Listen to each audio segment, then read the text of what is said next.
We are live. Thank you, Dr. Evans, and good morning, commission members and guests and people. Dr. Evans, would you please call the roll? Yes, sir.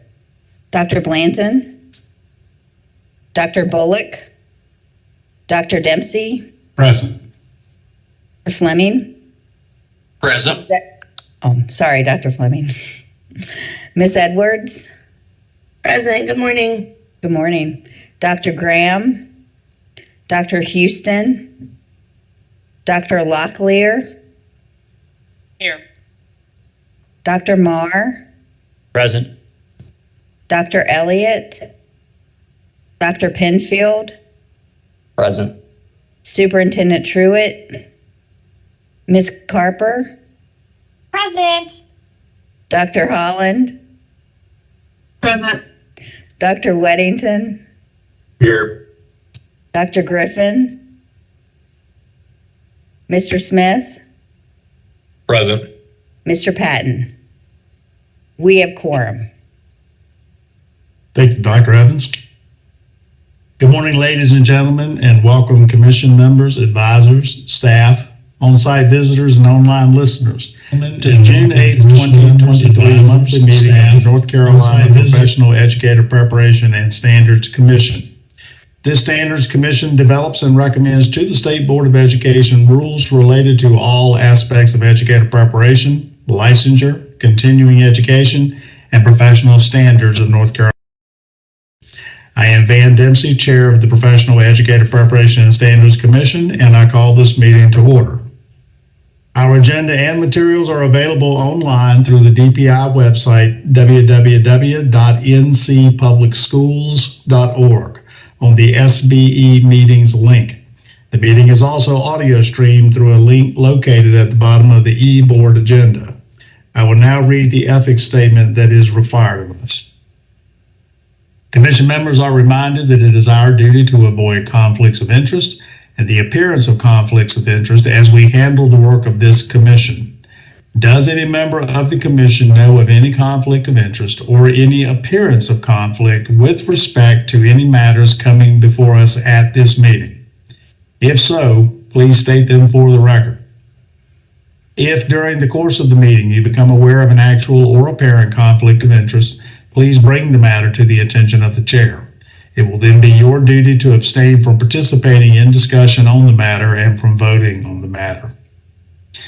You have the agenda for today's meeting before you. Do I have a motion to approve the agenda? This is Randy. Move to approve the agenda. Thank you. Is there a second? Did you catch that? Sorry, second. Thank you, Dr. Holland. Any discussion or questions? All in favor, please say aye. Aye. Aye. Aye. Any opposed? The agenda is approved. The minutes from our previous commission meeting on April 13th, 2023 and May 11th, 2023 have been prepared and made available to you. Do I have a motion to approve these minutes? Madison, I motion. Thank you. The second? Second, Hank. Thank you. Any discussion? All in favor of the motion, please say aye. Aye. Aye. Any opposed? Aye. The minutes are approved. The link for the June State Board of Education meeting has been sent to you prior to this meeting. The recording is bookmarked at the presentations for the Educator Standards and Practices ES&P Committee, which is the committee that handles the work of PEPSC. We'll now hear our NCDPI staff updates and discussion. I'll turn it over to the DPI colleagues. This month, I sent a link so that you could hear all of the presentations from the state board. There were several, so we are not going to go through each presentation. Instead, I sent the link, and it started at the beginning of that particular recording. If you have any questions, please reach out. Thank you, Dr. Evans. Now, Dr. Andrew Seiberg will present rules around EPP accountability for discussion. For today's meeting, this is for information and discussion, and we will defer any action to the July PEPSC meeting. Dr. Seiberg. Thank you, Dr. Dempsey, and good morning, Commission members. We're bringing to PEPSC this month the proposed rules associated with EPP accountability for your consideration. According to 115C-268.5 of Session Law 2017-189, that's also 599 as some of you know it, PEPSC is to develop and recommend to the State Board of Education rules related to all aspects of educator preparation programs. That was a comment also mentioned by the chairman in his opening comments. So this is basically saying that this commission is to weigh in and make recommendations around rulemaking associated with ed prep programs. Now, the need for creating the accountability rules can be located in two other places in the law.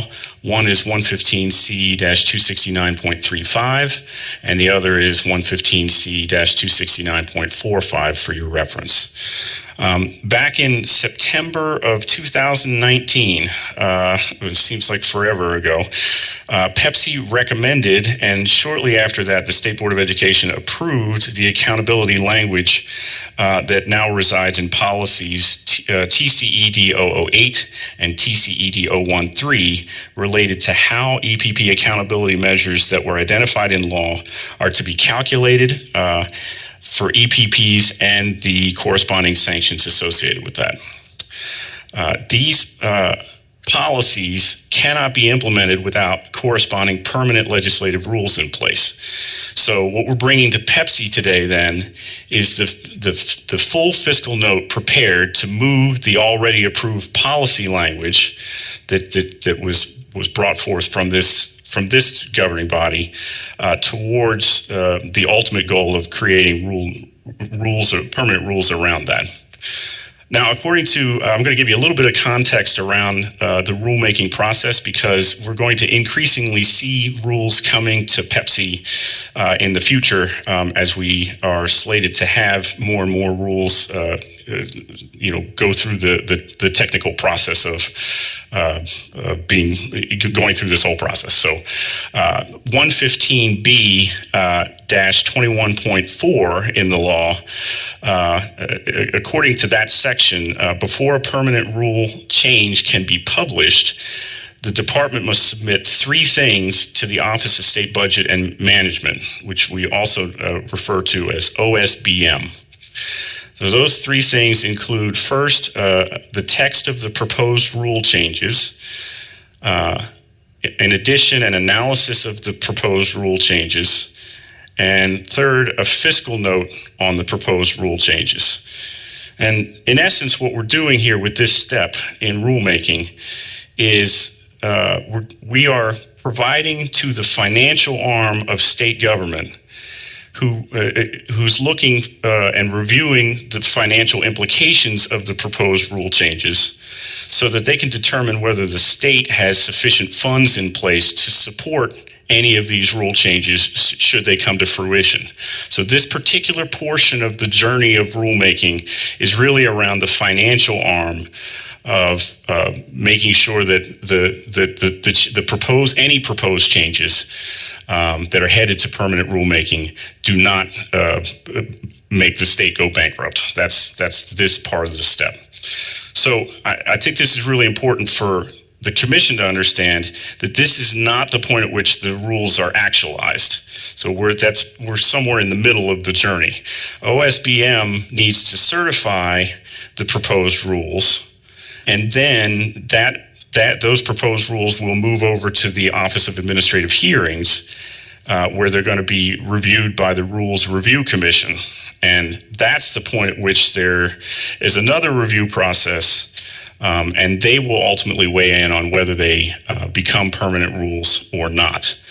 So we're somewhere again in the middle of the process, but this is you will see this process of us bringing these rules in the future for the purposes of satisfying the fiscal note in a variety of places. So I just wanted to take a minute and make sure everybody understood that.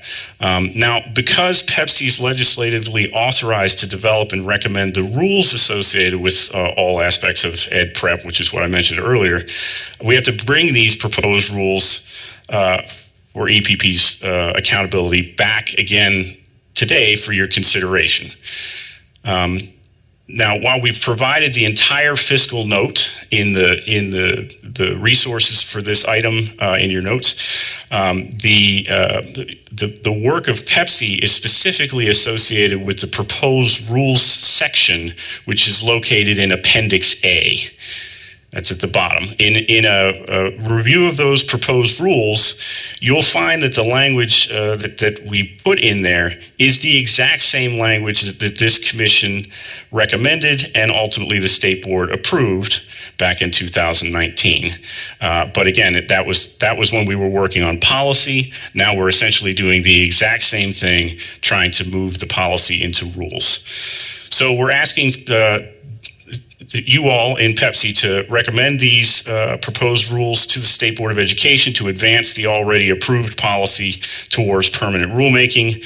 And going forward, this same process that I explored this morning with you all is going to happen in future processes as the department continues to work towards converting policy into rules. And I'll stop there and see if there are any questions.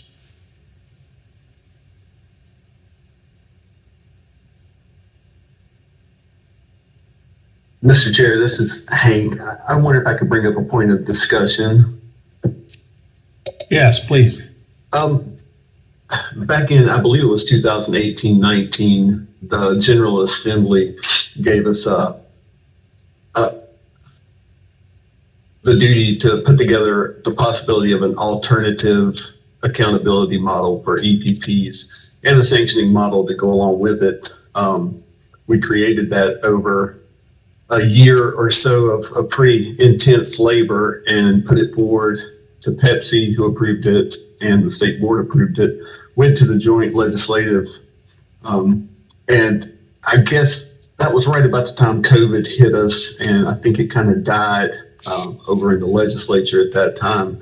I would just like to recommend that as a part of these discussions going forward, that we perhaps look at that alternative model again and discuss whether it might be prudent to push that forward to the state board again, asking them to add it to their legislative agenda. I think that the work that we did on that particular alternative model was it was highly stringent in terms of accountability, but it was also fair to the EPPs in terms of what we were measuring and what EPPs actually had control over in terms of their actual impact on the students that they were listing as completers from their program. So I would just put that out there as possibly a potential area of discussion and consideration going forward. Dr. Weddington, I think that's a great suggestion, and I think it's probably worth taking a moment to sort of backfill for some new folks that are on PEPSC, because I think there are some members that the work that you're referring to preceded their presence on this commission. A couple years back, there was essentially the law was written around how accountability should be, what measures of accountability should be used. And in that law, they also said, please work as a variety of stakeholders across the state to take these initial measures that we have and come up with a weighted accountability model that is much more robust and makes much more sense. I think in my work with JLEOC chair at that time, he was basically saying, look, we acknowledge we had to put something in here for accountability, but we also recognize that the field probably has a better idea around that. And so what Dr. Weddington is saying is we've built that, and it is a much more robust and much more dynamic review of ed prep programs than what's currently in law.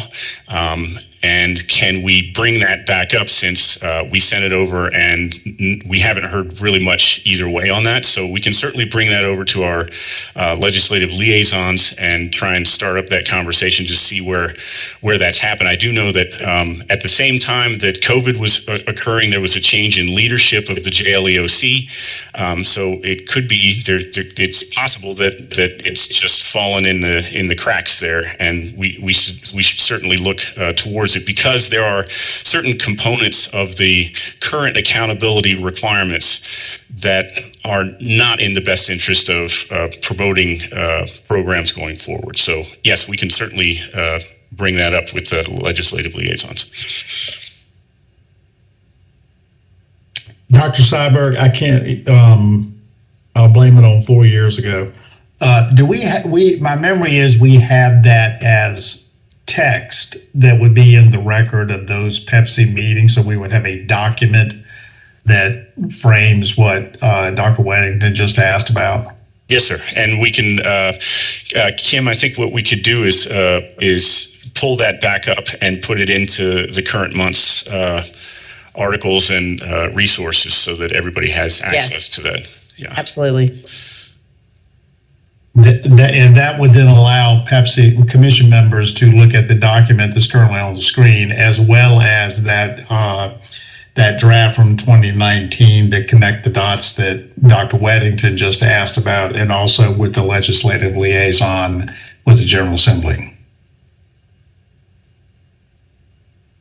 We would in essence have all the documents we're in discussion in one set.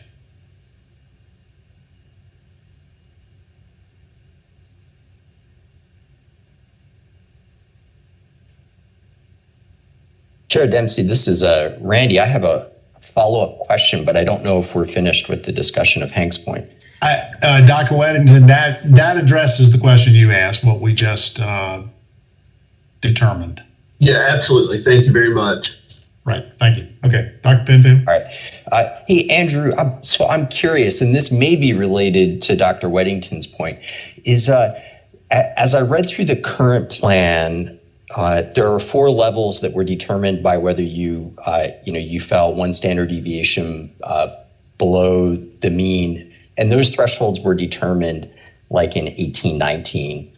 And so that all makes sense to me, and I'm wondering, we have data on which schools would have fallen, which EPPs would have fallen where, and we could evaluate whether that system that was put in place for establishing the 4 levels is leading to the correct decisions of who should engage in the further review process and sanctions, et cetera. So I'm wondering, is there any process in place for evaluating the system that was put in place? To your point, I think we can certainly apply the proposed rules to existing data and look at the possible outcomes to determine what their impact is going to be. That's something we can look at. In terms of, there are certainly some things that we don't have any control over because of the prescriptive nature of the way the accountability measures were written. But I think I can certainly take that back to my colleague, Dr. Tomberlin, and we can think about ways we could maybe bring next month some thinking around the proposed rules to see if that would help shed some insight on whether you all feel there's a need to do any tweaks associated with it. Yeah, thanks, Andrew. And part of where my comment came is reading through the document, it described discussion where there was discussion of, well, you could make it a little more stringent or more liberal, depending on whether you went to half a standard deviation or 2 standard deviations. Mm-hmm. So that just led me to wonder, well, hey, we have some data now. Well, can we evaluate where we're at? So I'd appreciate. Yeah, I'll be happy to share that, and we'll work to see if we can come up with some useful data based on that suggestion for the coming month. Great, thanks. Mm-hmm. Great suggestion. Are there any other questions at this point, particularly for commissioners who would not have been on PEPSC when we did the initial work? We know there's been some turnover.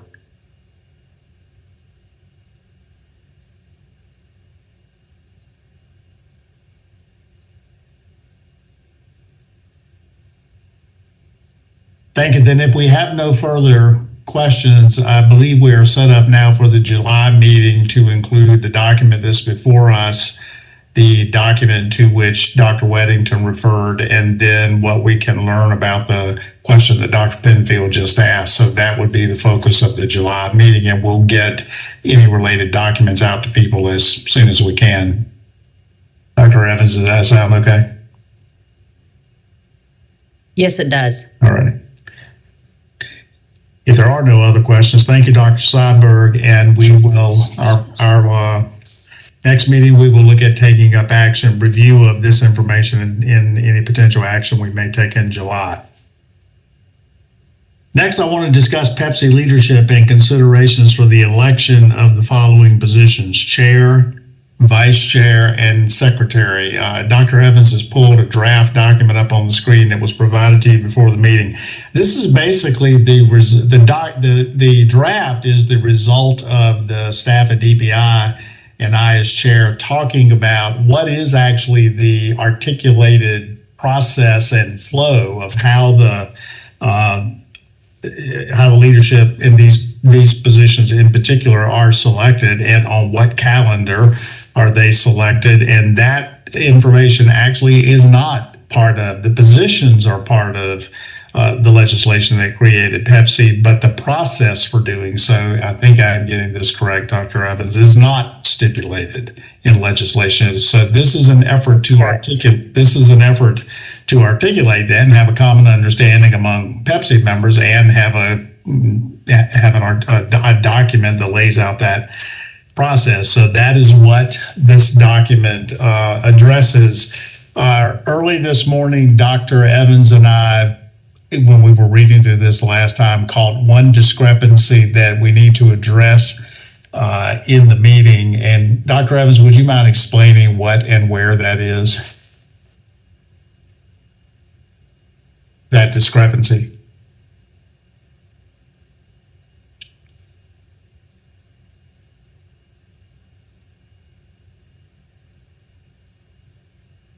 You are muted, Dr. Evans. If you're talking, you're muted.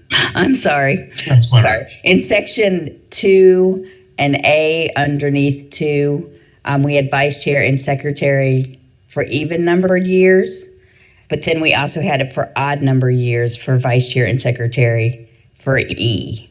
So we're keeping it in E and we're taking it out of A for vice chair and secretary. Thank you. Also want to point out a couple of other things to note. In section 3C, this is an issue that could come up in the future. A PEPSC member with fewer than 2 years remaining on his or her appointment and who intends not to seek another term should refuse a nomination. So if you know you're going to be rotating off, you would turn down a nomination for one of the officer roles. And then section 4, item B, if the appointment of the PEPSC chair, vice chair, or secretary is not renewed by the General Assembly and the end of the member's term is before the end of the term of the leadership position, the sitting PEPSC chair should hold a special election to fill the vacated position. So it stipulates that some unique situations that could occur in these rotations. And I'd be happy to entertain any questions or comments people have about the draft.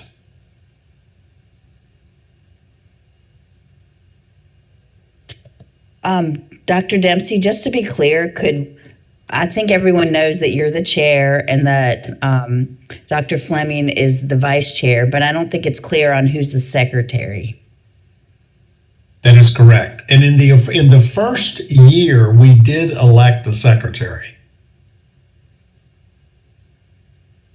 Correct. And that was Dr. Ann Bullock. That was Dr. Bullock. And that there has never been a reconsideration of that position. The chair position and then the vice chair position were on the table because the PEPSC chair, Dr. Miller, retired and stepped off PEPSC, so that vacated that position. And also we had an election for the vice chair position. So we would need, I think Dr. Evans, probably at the July meeting, we would need to elect a secretary. Or we would need to reaffirm the current secretary. That sounds good. Okay. Chair Dempsey, this is Randy. I have a quick question. Sure. I'm looking at Section 4, and what I gather from Section 4 is that the only paths to which an individual would not fulfill their term is either they resign, which is specified in point A, or they're not renewed, which would be under point B. And I just wanted to ask are those the only two paths that could lead to someone not fulfilling their term?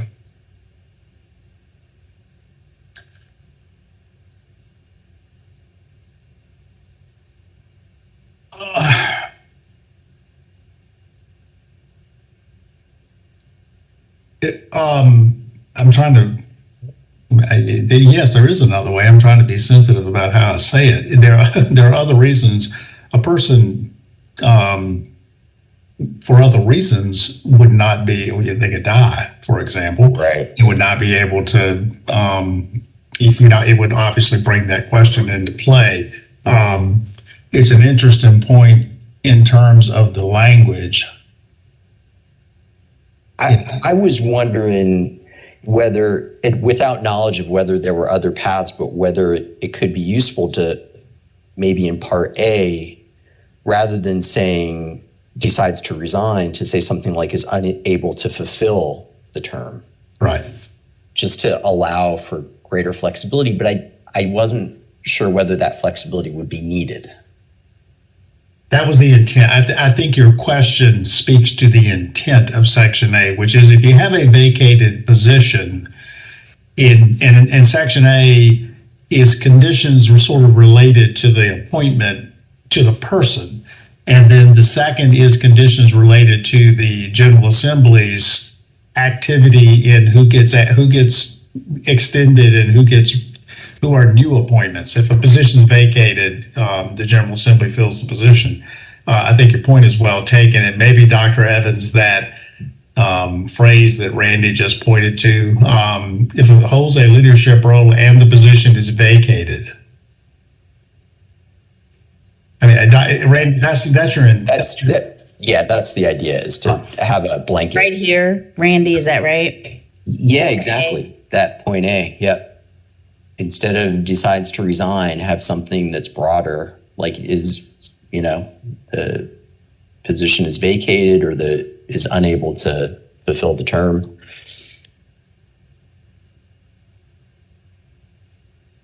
Yeah. I think that captures it.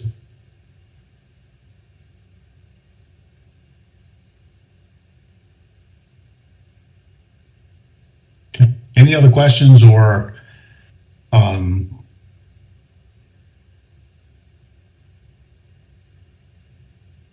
Chair, this is Connie.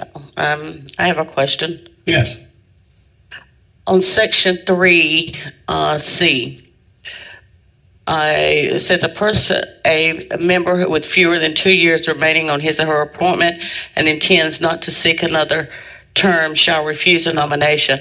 I'm just a little concerned about that. What if a person decides maybe not at that particular time that they're not going to run, but what if maybe down the road they do have a position and then down the road they decide that they're going to leave? That would be if they know at the moment they're nominated. I think, help me, Dr. Evans, remember the discussion. If they know at the point at which their name is put in nomination, they do not intend to be there for 2 more years, they would at that point decline the nomination. If their conditions changed, that they didn't think they were going to.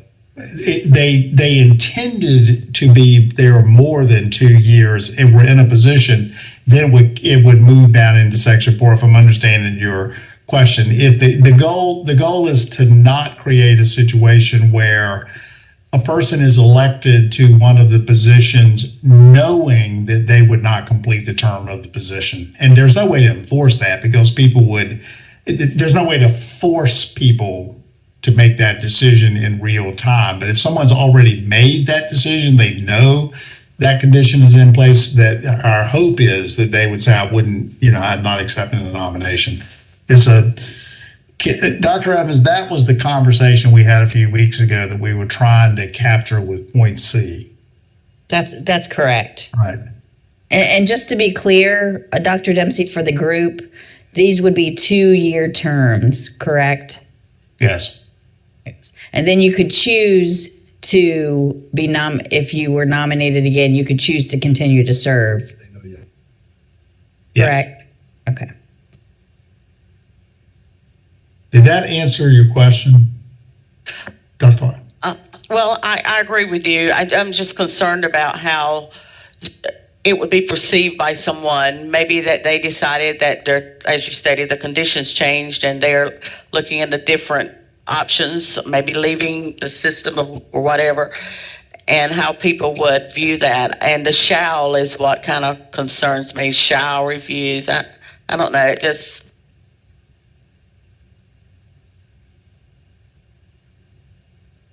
I understand the rationale. I'm just a little concerned about that wording, but that's just me. Would it help that language if shall was should?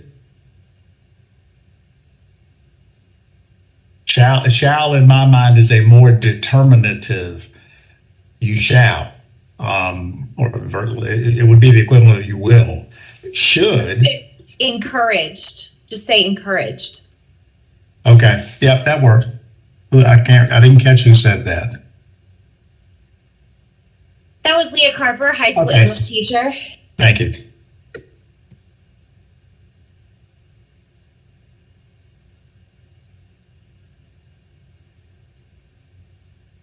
Any other questions? These are excellent revisions. And our goal, by the way, was not to create complexity, it was to create clarity. And it started in a conversation where I in my mind thought there was a condition in place that caused the previous chair to step down in September. I thought September was a determined decision. It turned out it wasn't. It was a condition of that person's professional decision making in his day job. And there was not clear language about how this process works. Any other questions?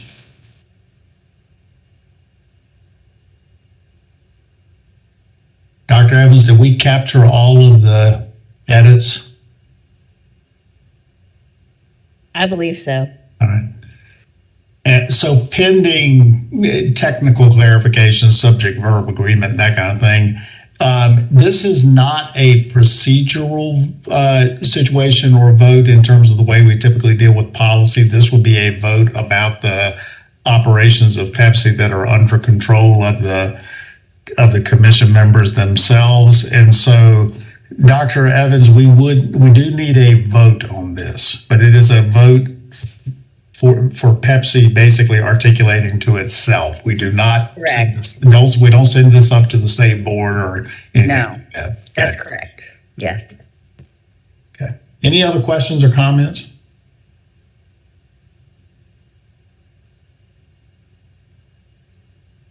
If not, could I have a motion to adopt these procedures for PEPSC's election and term cycle process? So moved, Leah Carper. Thank you. Is there a second? Second, this is Randy. Thanks, sir. Any other discussion? All in favor, please say aye. Aye. Aye. Any opposed? Thank you all very much. The last item on the agenda is to discuss the time of the PEPSC monthly meeting. As you know, we currently have our monthly meetings on the second Thursday of each month starting at 9 a.m., scheduled to end at 12 p.m. The meetings almost never last that long. To be inclusive of all PEPSC members, I would like to discuss moving the meetings to later in the afternoon on the dates that have been determined. The reason for this is to allow teachers and other practitioners who are PEPSC members to join the meetings, or people who are practitioners who may want to engage in the meeting through the live stream but cannot do that because it currently happens during the instructional day. So I would like to open this up for discussion, as we would need to vote on PEPSC would need to determine that we would make that change. So we would move the meeting to the afternoon after the end of the instructional day. Any comments, questions, or thoughts?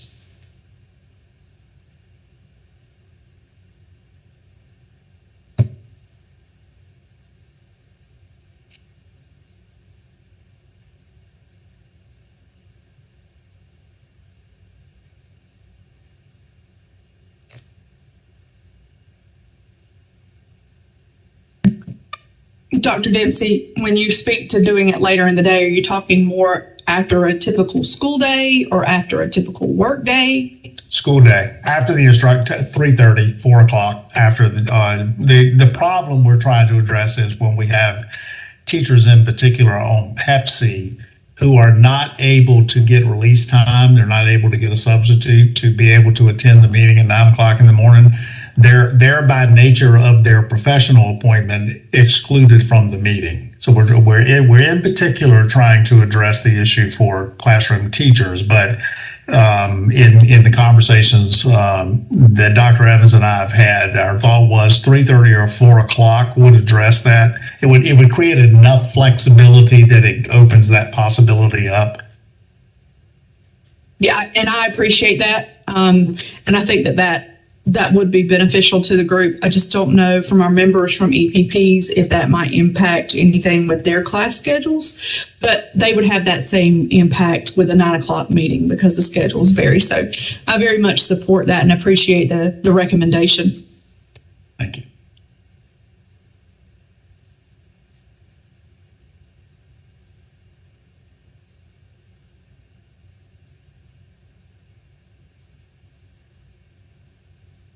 Chair, would this still be on the same day, still Thursday, just in the afternoons? Yes, same calendar, different time, a different time of day.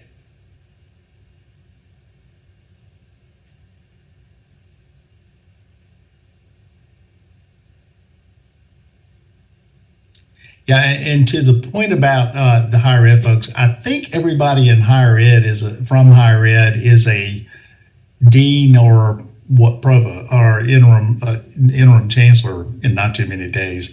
Is that correct, Dr. Evans? We are all, with the exception of one, we're all deans, and the one is a provost/interim chancellor. That's correct. Okay.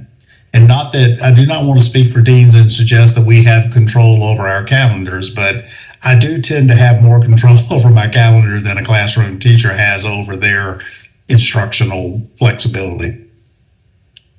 I can't say enough about how wonderful this is that you're wanting to make sure that teacher voice is part of this commission. So thank you so much for thinking about that when you're scheduling these meetings.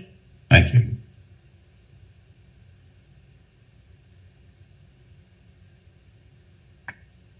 More direct question about discussion. Is there any objection to doing this? And for the purposes of entertaining a motion, I'll suggest 3:30 as the start time.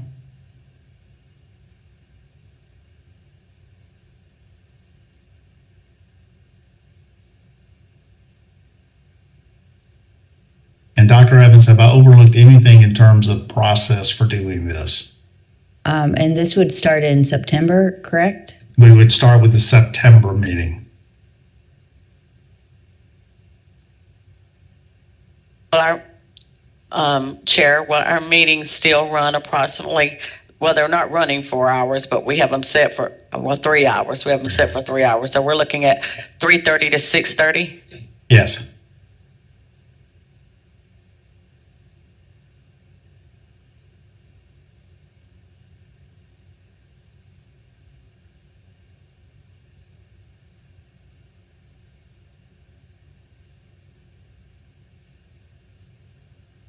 Dr. Dempsey, this is Craig Smith. I'll also comment that I do very much appreciate the responsiveness of some of the concerns that have been voiced from a very important stakeholder group, being the teachers, that this change would potentially allow a more active engagement by that group within the committee, and also those that have a desire to view or listen to the live stream. So thank you for this. Thank you. If there are no other questions or discussion, would someone be willing to make a motion to make this change in the clock time of the meetings? This is Connie, so moved. Thank you. Second, Aaron Fleming. Thank you. Any other discussion? All in favor, please say aye. Aye. Aye. Aye. Any opposed? Thank you. Lastly, I want to provide a little bit of information in terms of membership updates. First, I want to thank Leah Carper for her service to PEPSC as the 2022-2023 Teacher of the Year. We appreciate your dedication to the work of the PEPSC Commission and to the teaching profession and to the children of North Carolina. And Leah, would you mind turning your video on for just a second? Where did you go? There you are. You are the most uplifting virtual presence I have seen during the entire. I don't care what you're doing. You just are uplifting when we can see you on a screen. And thank you so much for that. This is your last PEPSC meeting. I don't know if you have anything you'd like to say, but on behalf of the commission, I want to thank you for what you have done to support PEPSC and the profession and children. I think the work of PEPSC is so important, and I'm so grateful to be a part of it, and I'm excited to see what comes next. And I really appreciate that PEPSC values teacher voice, and because that's your work is impacting the most. And so thank you for what you're doing for teachers and what you're doing for kids. And I've really enjoyed my time here. Y'all are the best. Thank you. Appreciate it. Be safe. Next, I want to welcome the 2023-2024 Teacher of the Year, Ms. Kim Jones. Ms. Jones is an English teacher for the Chapel Hill Carrboro City Schools. Please, commissioners, welcome Ms. Jones as she officially joins PEPSC starting in July. And I believe Ms. Jones was on for, She is on. Okay. Ms. Jones, would you, if you can, would you mind turning your video on so we can all see you? And there you go. Welcome to PEPSC. Thank you so much for everything you have already done to get to this point, and for the commitment and the support of the work we're going to do in PEPSC. Thank you. Kim, congratulations. Thank you so much. You're welcome. Thank you, commission members, advisors, and staff for your preparation for the discussions today. I remind commission members that our next monthly meeting will be held virtually on Thursday, July 13th from 9 a.m. to 12. And we will not have a time change for that meeting. It will occur in September. We have now completed our meeting, and unless there is additional business at this time, I ask for a motion to adjourn. So moved, Connie. Thank you. Is there a second? This is Craig, seconded. Thank you so much. All in favor, please say aye. Aye. Aye. Any opposed? We are adjourned. Thank you all very much.